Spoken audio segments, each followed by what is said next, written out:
His Royal Highness Maharaja Scindia, the Principal of the Scindia School, Mr. Ghosh, the teachers, the Board of Governors,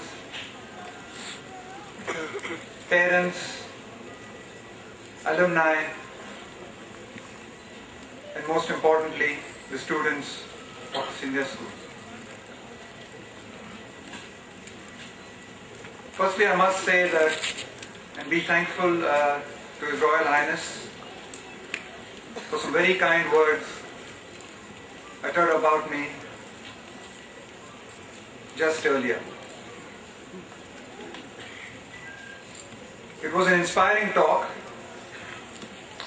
and it's going to be a difficult one to top after he's just spoken like that, like a seasoned politician.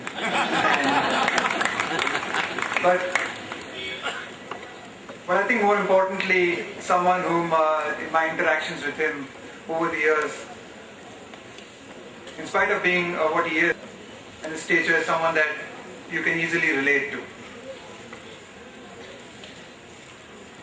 I'm very happy to be amongst all of you here today on Founders Day. I think it's an important day to mark the vision and the work of those who have founded this great institution. And it truly is a great institution. I have some very fond memories of Gwalior. As the Maharaja said, as a young boy and about the age that many of you are here today, I would board a train from Bangalore with my parents and make the long journey across the length of India to come here every winter. We would get off at Jhansi in those days. There was no direct train to Gwalior. We would get off at Jhansi. And this was in the middle of winter, and we would take a bus to come to my maternal grandparents' home. Lots of my uncles and aunts and cousins lived here in Gwalior. I did this almost every year without fail till I was about 15 or 16 years old. I played cricket in the streets here, I roamed the streets, I ate the many delicacies that were on offer, and I have some fantastic memories of this great city. I also have very terrific memories of the fort. I never had the honor and the privilege of actually coming into the school in those days. But I came to the fort many times with my father and read and heard about the history of this great fort. For a lot of you to be studying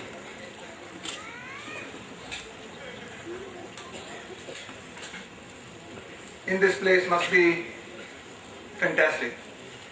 It makes me wish and brings me back to my days at school. I think an environment like this would be impossible to match anywhere across India. And this truly must be one of the best schools in India today.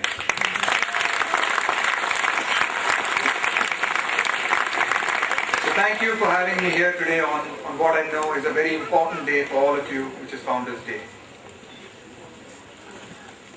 Thinking about what to speak today and mulling over it, it took me back to my own school and some of those days and what they meant to me. And I would like to briefly share with you some of the thoughts and experiences with all of you. I was a shy young boy at St. Anthony's Boys High School and then St. Joseph's Boys High School in Bangalore. Having been involved with lots of informal cricket matches on the streets near my home, I ate, dreamt and lived cricket. Posters of my sporting heroes such as Sunil Gavaskar, G.R. Vishwanath, Kapil Dev adorned my bedroom walls. and I spent hours simulating the entire World Cup cricket matches, either alone in front of the mirror or with my brother Vijay. However, few of you will know that the first formal sports team I played for was my high school sub-junior hockey team. This meant getting up at the crack of dawn for practice and staying on after school for another session. The hidden but often not undervalued benefits were that we were allowed to and even retake exams if our matches clashed with them. As young hockey players, we were all very excited to score goals. That was where all the glory was. And that's what we had all signed up for in the first place in any case. There were clearly some lessons to learn for us, and they came early. And we learned them the hard way. The first many weeks were spent focusing solely on hitting, stopping, dribbling, and other extremely boring drills, including running many rounds around our hockey field. Next, for many weeks, all we learned was how to pass and make moves in unison. Still, no goal scoring glory for any of us. Ultimately, that had to wait till just before the tournament. In that learning, however, were lessons I have carried with me through my cricketing career. A focus on doing the most basic things right. Without the focus on little things, there are no big or great things that can be achieved. Every time I went through a difficult phase in my career, I thought back to those simple, repetitious drills, and went back to correct the basics of my batting technique. It has always helped me refocus and regroup. As the years went by, my playing positions soon stabilized. On the hockey team as centre half, an important role as playmaker, supporting both the attack and defence, binding the team together. As I moved from junior to senior team, cricket started taking over my life. But for one term each school year, I was still Rahul, the hockey player, rather than Rahul, the cricket player. This provided me an excellent opportunity to understand the value of teamwork and the role of the individual in a team environment. We were a very good hockey team and won most of the tournaments we played. A couple of my teammates even captained India in the Olympic Games. As much, if not more joy, came from setting up a teammate's goal or saving one than actually scoring one myself. Years later, I got the same joy taking a great catch at slip, as I did by scoring a good 50 in a winning cause. These are incredibly learning opportunities all around each of you. And I encourage you all to explore your personalities and your skills, be they in sports, the arts, drama, or the sciences, as individuals and as part of teams. School is a magical phase of your lives and opens your mind in ways you will only realize much later. Last week in an event in Bangalore, I met my school principal after many years. It was a very nostalgic moment for me. He is someone who played an important role in the early part of my cricketing career.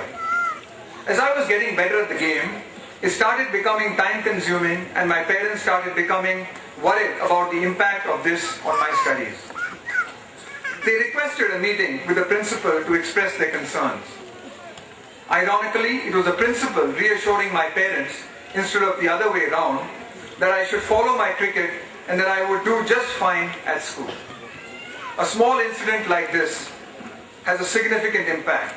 If he had said no more cricket, it is likely my parents would have followed his advice, and that would have been the end of serious cricket for me.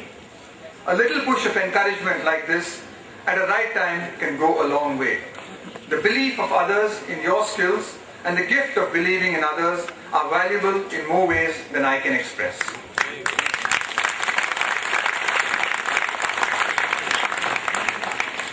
School was also a time of largely carefree fun and genuine friendships. These were the sorts of friends who first got you in trouble and then out of it. Life is never a consistent, smooth ride, and it always comes with its ups and downs. The people who I have relied on through these times have become like my family, and many of them are my school friends. These friends are people I have known forever, completely trust, and who have no motivation other than my best interests. Simply, they connected with me for who I was as a person rather than what I was achieving. These friends come from different religions and economic classes, but that has never stood in the way of our relationships, because despite the superficial differences, we were all essentially the same. And in that sense, look to your left and right. Besides you are very likely the same friends you will have for all your lives.